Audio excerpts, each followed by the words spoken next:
Hi students, today we are going to learn about the theorem of 30, 60, 90 degree, theorem of 45, 45, 90 degree and table of trigonometric ratios. How to find out the measure of opposite side of 30 degree angle, opposite side of 60 degree angle and opposite side of a 45 degree angle, and how to write the trigonometric ratios table. And on the last part of this video, I am going to show you how to write the trigonometry ratios table with the help of a tricks. Without mind it or without remember it, we can write with the help of a trick whole table. आता आपण theorem of 30, 60, 90 degree triangle and theorem of 45, 45, 90 degree triangle हा आपण पाहणार आहोत. ते पाहत असताना right angle ट्रँगलमध्ये एक अँगल जर 30 डिग्रीचा असेल तर दुसरा 90-30 म्हणजे 60 होतो. म्हणजे तिन्ही अँगल जर एखाद्या राईट अँगल ट्रँगलचा एक 90 डिग्री, एक 60 डिग्री आणि एक 30 डिग्री असेल तर त्याला 30, 60, 90 थेरम असं म्हटलं जातं. आता हे शिकण्याचं कारण काय तर 30, 60 आणि 90 हे जर अँगल असतील तर त्याच्या अपोजिटच्या साईडची मेजरमेंट आपण काढू शकतो. अपोजिटच्या साईडची मेजरमेंट त्याचा एक रूल आहे. पहिला रूल असा आहे की 30, 60 डिग्रीच्या अपोजिटची साईड, आता 30 डिग्री म्हणजे अँगल सी आहे, त्याच्या अपोजिटची साईड, याच्या अपोजिटची साईड झाली इथं ए B. A B he half of हायपोथेनस म्हणजे हायपोथेनसला च्या मेजरमेंटच्या हाफ इतकी असते. 30चा पहिला रूल काय आहे, 30 डिग्रीच्या अपोजिटची side A B he हायपोथेनसच्या half असते म्हणजे 1/2 इंटू ए सी हायपोथेनस. आणि 60 डिग्रीचा रूल असा आहे, 60 डिग्रीच्या अपोजिटची side B C is equal to √3/2, root फक्त 3ला आहे, √3/2 इंटू हायपोथेनस म्हणजे ए सी इतकी असते. आता हे एवढंच काय येतं तर ह्याचा थेरम आणि प्रूफ आपण 10thमध्ये बघणार आहोत. ह्यावर्षी फक्त आपल्याला हे दोन फॉर्म्युले फॉलो करायचे. पहिला फॉर्म्युला कोणता, 30च्या अपोजिटची साईड हायपोथेनसच्या हाफ असते आणि 60च्या अपोजिटची साईड हायपोथेनसच्या √3/2 मीन्स √3/2 इंटू हायपोथेनस. 30च्या अपोजिटची साईड 1/2 इंटू हायपोथेनस आणि 60च्या अपोजिटची साईड √3/2 इंटू हायपोथेनस अशी घ्यायची असते. आता हे प्रूफ आपण बघणार आहोत. सपोज 30च्या अपोजिटची साईड आपण घेतली ए, त्याचं मेजरमेंट ए ॲझ्युम केलं तर इथं रूल काय सांगतो, 30च्या अपोजिटची साईड हायपोथेनसच्या हाफ असते म्हणजे हायपोथेनस ह्या साईडच्या डबल असणार आहे. म्हणजे ह्याची मेजरमेंट जर ए असेल तर ह्याची मेजरमेंट 2a येते. हा रूल फॉलो करून पाहूया. A B is equal to half into A C because A B is opposite of a 30 degree angle. 30 अंशाच्या अपोजिटला ए बी आहे म्हणून त्याचं मेजरमेंट हायपोथेनसच्या हाफमध्ये येणार. हाफ, आता ए बीची मेजरमेंट आहे ए आपल्याला माहिती आहे ती इथं लिहिली. हाफ इंटू ए सीची मेजरमेंट माहीत नाही, हे 1/2 म्हणजे 2 इथं डिव्हिजनमध्ये आहे, इकडे जाताना मल्टिप्लिकेशनमध्ये येणार म्हणजे इथं काय येणार 2 into A means 2a is equal to A C. A सीची मेजरमेंट काय मिळाली आपल्याला 2a, ती मी इथं लिहिली. म्हणजे 30च्या अपोजिटची साईड ही हायपोथेनसच्या हाफ असते आणि त्याच्या डबल हायपोथेनस असते, हे इथं प्रूफ झालं. आता मी बी सीची साईड काढणार आहे. बी सीचा रूल काय आहे, बी सी ही 60च्या अपोजिट आहे. बी सी हे 60च्या अपोजिट आहे म्हणजे त्याचा रूल फॉर्म्युला काय आहे, √3/2 into हायपोथेनस A C. Into हायपोथेनस A C घेतला, √3/2 आहे तसं लिहिलं, इंटू ए सीचं मेजरमेंट आता आपल्याला माहीत झालं 2a इथं लिहिलं. 2 गेट कॅन्सल. बी सी काय मिळालं आपल्याला √3 इंटू ए रूटच्या बाहेर आहे आणि 3 फक्त रूटमध्ये आहे. B C is equal to √3 into A, इथं मेजरमेंट मी मेन्शन करते √3 इंटू ए.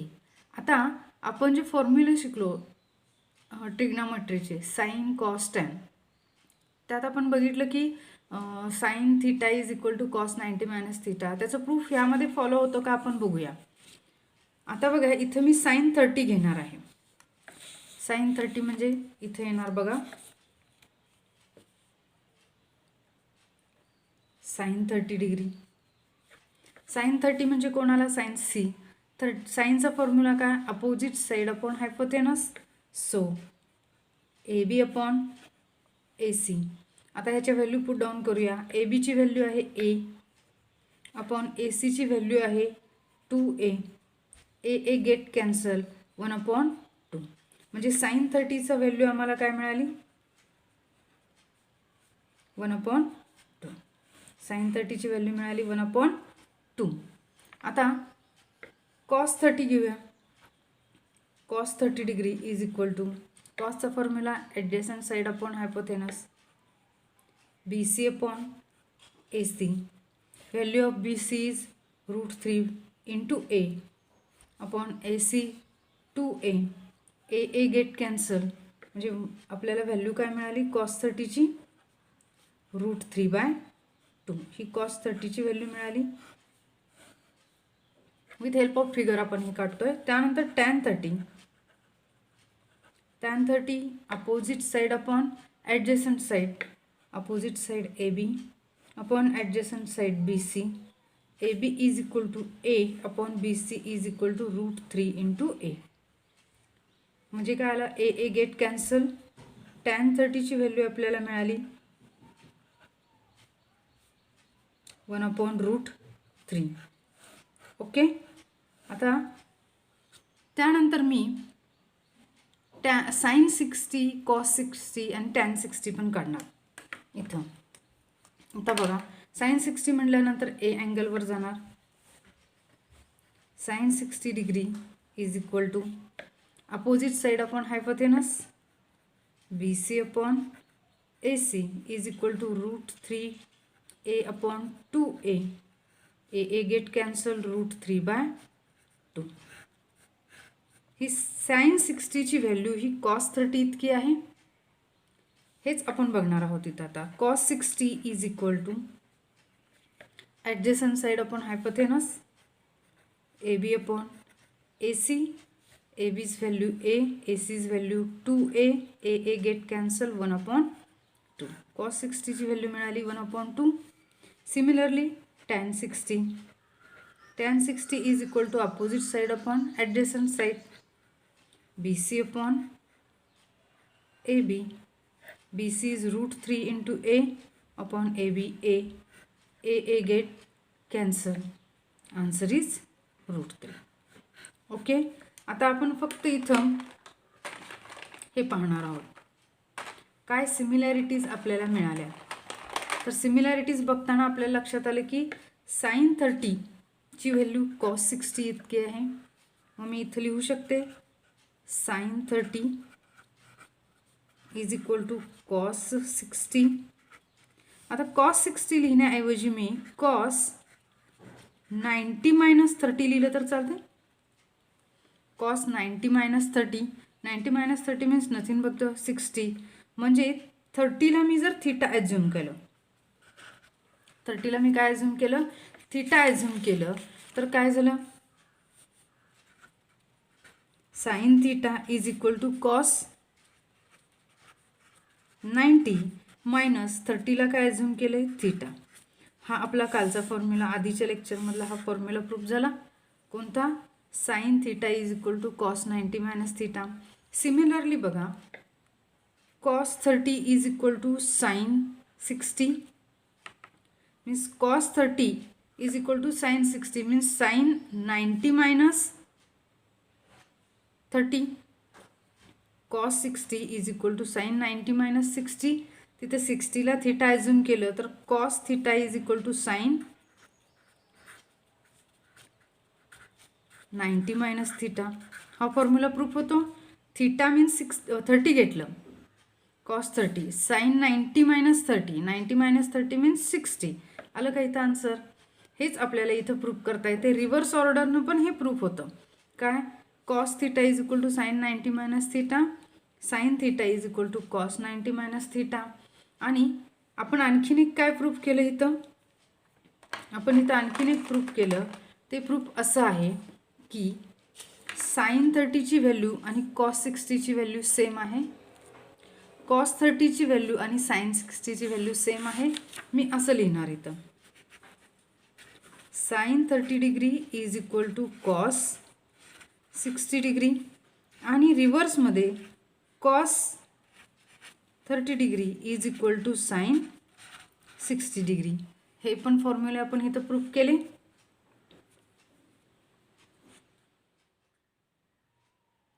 आता या सगळ्यावरून आपल्याला एक प्रूफ झालं की साइन 30ची आपण जी व्हॅल्यू काढली साइन 30ची व्हॅल्यू 1/2 मिळाली. इन जनरल साइन 30ची व्हॅल्यू 1/2 मिळाली. सिमिलरली कॉस 30ची व्हॅल्यू आपल्याला काय मिळाली होती √3/2 आणि टॅन 30ची व्हॅल्यू मिळाली 1/√3. ह्या व्हॅल्यू आता आपण फिगरमधून काढलेल्या आहेत. आणि त्याच फिगरमधून आपण साइन 60ची व्हॅल्यू काय काढली होती जी कॉस 30ची आहे ती √3/2 आणि कॉस 60ची व्हॅल्यू काय काढली होती जी साइन 30ची आहे ती म्हणजे 1/2 अँड टॅन 60 आपल्याला मिळाला √3 ॲज इट इज. ह्या व्हॅल्यू तेवढ्या आपण लक्षात ठेवायच्या किंवा आपण फिगरने ह्या व्हॅल्यू प्रूफ करू शकतो. फक्त एक रूल लक्षात ठेवायचा 30च्या अपोजिटची side half of hypotenuse means half into hypotenuse आणि 60च्या अपोजिटची साईड √3/2 इंटू हायपोथेनस. आता आपण 45, 90चा फॉर्म्युला प्रूफ करणार आहोत. 45, 90 बघत असताना राईट अँगल ट्रायंगलमध्ये एक अँगल 90 असतो आणि त्याची अपोजिटची साईड हायपोथेनस आपण ॲझ्युम करतो. Suppose this is assume that is the right angle triangle B is 90 degree आणि सी 45 असेल. C is 45. मग ए काय होणार 90 - 45 कारण दोघा ॲक्यूट अँगल असतात. 90 - 45 कॉम्प्लिमेंटरी अँगल असल्यामुळं 90 - 45 म्हणजे हा पण 45 येणार. आता याला मी आयसोस्केलन ट्रायंगल म्हटलं तर कारण दोन्ही अँगल सेम आहेत म्हणून त्याच्या अपोजिटच्या साईडसुद्धा काय असणार आहेत सेम असणार आहेत. आयसोस्केलन ट्रायंगल होऊ शकतो हा. याला कोणता रूल म्हणायचा 45, 90. याच्या आधी बघितला हा कोणता 30, 60, 90चा. आता 45, 90चा. आता इथं ॲझ्युम केलं मी यातली एक साईड ए आहे तर ही सुद्धा साईड काय होणार एच होणार कारण दोन्ही अँगल इक्वल असल्यामुळे त्याच्या अपोजिटची साईडसुद्धा काय झाली इक्वल झाली कॉन्ग्रुएंट झाली. आता B C is equal to A B झाल्यामुळं आता इथं आपण पायथागोरस फॉलो करूया. अकॉर्डिंग टू पायथागोरस काय रूल सांगतो hypotenuse square by Pythagoras theorem. Hypotenuse A C square is equal to A B square plus B C square. आता A बीची value आपल्याला माहिती आहे ए स्क्वेअर प्लस बी सीची व्हॅल्यू माहिती आहे A square. A square means 2a². This is the value of AC square. We have to find the value of AC. So take the square root.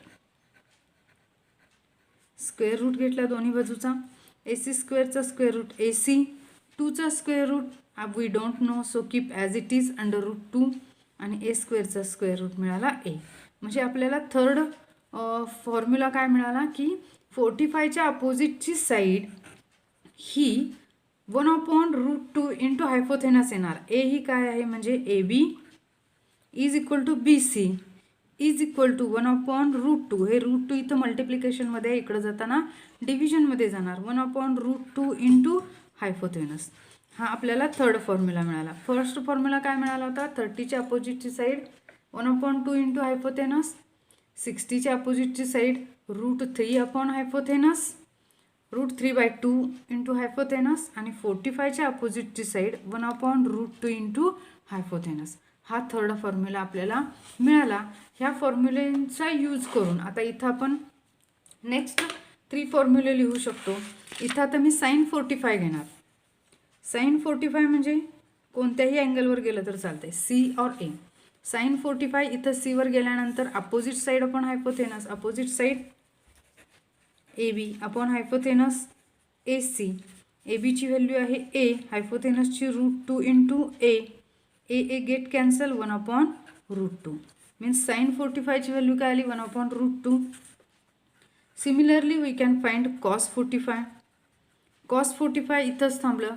ॲडजेसंट side upon hypotenuse adjacent side BC upon hypotenuse AC, A upon √2 into A get cancel 1 upon √2. इथे एक लक्षात आलं, cos 45 sin 45 आणि cos 45 दोघांची value सेमच आहे 1 upon √2. sin 45 is also 1 upon √2 and cos 45 is also 1 upon √2. Now we find the tan 45. Tan 45 means opposite side upon adjacent side, AB upon BC is equal to AB upon BC. Value of AB is A and value of BC is also A. A get cancel, answer is 1. Tan 45 is 1. आता आपण काय काय फॉर्म्युले काढले, sin 30 is 1 upon 2, cos 30 is √3/2, tan 30 is 1 upon √3, sin 60 is √3/2, cos 60 is 1 upon 2 and tan 60 is √3. Similarly, sin 45 1 upon √2, cos 45 1 upon √2, tan 45 is equal to 1. या फॉर्म्युल्यांचा use करून आपण याचा trigonometry रेशोचा एक टेबल मांडणार आहोत. तो टेबल मी तुम्हाला आता शिकवते. समजा इतकी फिगर काढून हे प्रूफ करून आपण एक्झाम्पल सोडवून पायथागोरस थेरम फॉलो करून मग आपण हे फॉर्म्युले इथं फाइंड आउट केले. आता हे फॉर्म्युले प्रत्येक वेळी एवढं थेरॉटिकली लिहून मग फॉर्म्युले लिहिणे अवघड आहे, म्हणून डायरेक्ट आपण ट्रिग्नोमेट्री रेशोचा टेबल काढायचा आणि त्या टेबलमध्ये डायरेक्ट व्हॅल्यू कशा मांडायच्या आणि त्या फॉर्म्युल्यात यूज करायला सोप्या जातात, ते मी तुम्हाला आता शिकवणार आहे. तत्पूर्वी तुम्ही माझ्या चॅनलला नवीन असाल तर माझ्या चॅनलला सबस्क्राईब करून बेल आयकॉनवर क्लिक करायला विसरू नका आणि माझे व्हिडिओ शेअर. आता हा जो तुम्हाला टेबल दिसतो, ह्या टेबलचा यूज आपल्याला सगळे एक्झाम्पल सोडवण्यासाठी करणार आहोत. हा टेबल तुम्हाला न बघता लिहिता येणं खूप गरजेचं आहे. आता हा टेबल बघा, मांडताना मेजर्स ऑफ अँगल आणि रेशो मांडलेत. इथं सगळे लेफ्ट साईडला साइन कॉस टॅन हे 3 रेशो लिहिले ट्रिग्नोमेट्रीचे, आणि इथं अप्पर साईडला आपण सगळे अँगल्स लिहिलेत. 0 डिग्री, 30 डिग्री, 45 डिग्री, 60 डिग्री आणि 90 डिग्री. हे पहिल्यांदा लिहून घ्यायचं. पहिल्यांदा 0, 30, 45, 60, 90 साइन कॉस टॅन हे 3 रेशोज. आता नेहमी लक्षात ठेवायचं, साइन 0 ही फर्स्ट व्हॅल्यू 0च असते. साइन 0 ही 0, आणि आता आपण प्रूफ केलं आहे sine 0 sine 30 is a half असतं. 0 नंतर हाफ, आणि हाफ नंतर काय करायचं, फक्त 1 अपॉन आहे तसं 2ला फक्त रूट साईन घालायचं. 1 अपॉन √2. 0 0 आहे तसं, त्यानंतर 30 हाफ आहे, आणि 45 करताना हाफ आहे तसं लिहायचं, फक्त 2ला रूट घालायचं. आणि 60चा रूल आपण शिकलो, √3/2. √3/2 हा ॲझ्युम करायचा आणि साइन 91 आहे तसा लिहायचा. पहिला रो कसा लिहिला, साइन 0 0 आहे तसा, 30 हाफ, 45 हाफ आहे फक्त 2ला रूट घातलं, 60 √3/2 आणि 91 म्हणजे फक्त हा एक नंबर तुम्हाला लक्षात ठेवावा लागणार. आता कॉसचं लिहिताना काही फॉर्म्युले प्रूफ करत बसायचे नाहीत, फक्त डायरेक्ट क्रिस क्रॉस लिहायचं. म्हणजे इकडचा 1 आहे लास्टला, तो इथं फर्स्ट नंबरला लिहायचा. लास्ट वर्ड सेकंड आहे, तो इथं सेकंड नंबरला लिहायचा √3/2. आणि हा मिडलचा आहे तो आहे तसा खाली लिहायचा 1 अपॉन √2. नंतर इकडं जायचं, इकडचा सेकंड आहे तो लास्ट बट सेकंडला लिहायचा, आणि इकडचा 0 आहे तो इथं 0 लिहायचा. साइनचं मांडल्यानंतर कॉसचं कसं लिहिलं, 1 √3/2, 1 अपॉन √2, 1 अपॉन 2 आणि 0 आहे तसा. आता टॅनचा फॉर्म्युला आपल्याला माहिती आहे, साइन अपॉन कॉस म्हणजे साइन डिवायडेड बाय कॉस करतो. म्हणजे साइनची व्हॅल्यू आहे 0, कॉसची व्हॅल्यू आहे 1. ह्या कॉलममध्ये फक्त डिव्हिजन करत जायचं वरच्या दोघांचं. 0 upon 1, 0 always have denominator 1. 0 upon 1 means 0च येतो नेहमी. आता इथं 1 अपॉन 2 आणि √3/2, 1 अपॉन 2 डिवायडेड बाय √3/2 आपण केलं तर 1 upon 2 2/√3. Okay, division is reciprocal of multiplication. 2 2 get cancel, 1 upon √3. किंवा फक्त तुम्ही एवढं लक्षात ठेवलं तर चालतं, याचा न्यूमरेटर आणि याचा न्यूमरेटर. पहिला साइनचा आणि मग कॉसचा लिहायचा. याचा न्यूमरेटर 1 अपॉन याचा न्यूमरेटर √3. आता इथं यांचं मल्टिप्लिकेशन, एखाद्या नंबरला त्याच नंबरनं डिवाइड केल्यानंतर आन्सर 1 येतं. 1 upon √2 divided by 1 upon √2 is 1. आणि इथं पण फक्त न्यूमरेटर घ्यायचं कारण डिनॉमिनेटर आपोआप कॅन्सल होतात. √3/2, √3/2 मीन्स डायरेक्ट √3 लिहिलं तरी चालतंय. आणि 1/0 is undefined. Undefined means what? झिरोला सुद्धा डिनॉमिनेटर 1 असतो आणि झिरो डिनॉमिनेटर असलेला नंबर अजून आपण डिस्क्राईब केलेला नाही, ते डेफिनेशन बसवलेली नाही, म्हणून त्याला अनडिफाइन्ड म्हणायचं. काय डिनॉमिनेटर 0 आला तर 1 डिवायडेड बाय 0 मीन्स 1/0 आला, तो अनडिफाइन्ड. परत एकदा सांगते, 0, 30, 45, 16, 90 लिहिलं, साईन कॉस टॅन लिहिलं, साईन 0 0 लिहिला, त्यानंतर हाफ म्हणजे 1/2, 1/2 मध्ये फक्त 2ला रूट घातलं, √3/2 आणि 1 हे फक्त क्रॉसमध्ये लिहत गेलं. ओके. आता इथं काय केलं, 0/1 मीन्स 0, 1/√3, 1/1 मीन्स 1, √3/1 √3, 1/0 अनडिफाइन्ड. ह्या टेबलचं तुम्ही प्रॅक्टिस केलं की तुम्हाला एक्झाममध्ये सगळे सम्स सोडवायला सोपे जातील.